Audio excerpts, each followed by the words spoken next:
Hi, I'm Dr. Tanya Haley. Thank you so much for taking the time to watch this short video. You know, in Alberta right now, we're probably going through one of the most stressful times in the last decade. And not surprisingly, I'm seeing a lot of couples coming into my office talking about great distress in their personal lives, as well as in their professional lives. And so I thought it was a really good idea to talk a little bit about the best resource you have at your disposal right now. A lot of people think that greatest resource is financial. It might surprise you to know, though, that your greatest resource you have at your disposal is actually your relationship. And if you can take this time that we're all going through right now as an opportunity to really work on that connection you have with your partner, great things might result. So research actually shows that if you have a supportive and strong relationship, the incidence of heart attack, stroke, and depression can actually decrease by 50%. That's amazing, but that does hinge on the idea that it has to be a supportive and strong relationship. So that means you have to do a little bit of work. What exactly does that mean practically for all of you?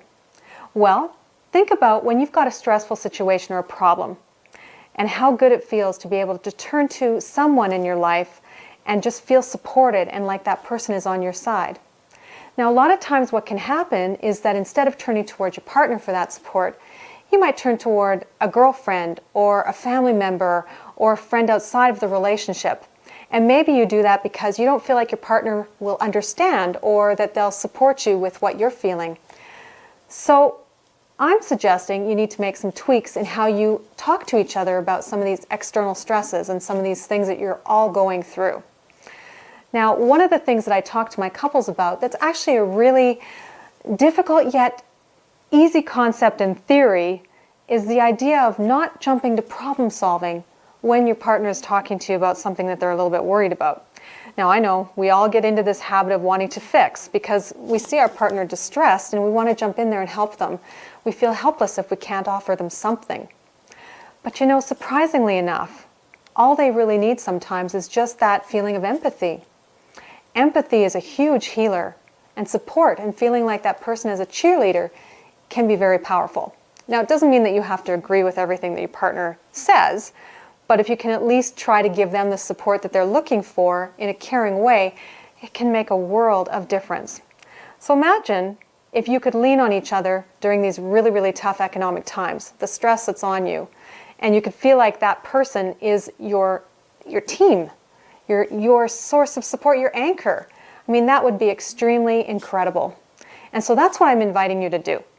Now, you can do that by reading a book with your partner, or the two of you just making a conscious choice, or maybe you're going to seek some professional guidance to help you along the way.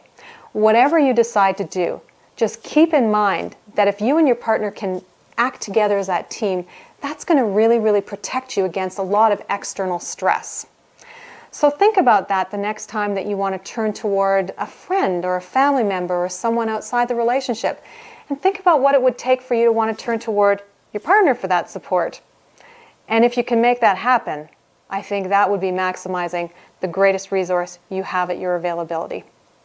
I'm Dr. Tanya Haley. Thanks for tuning in.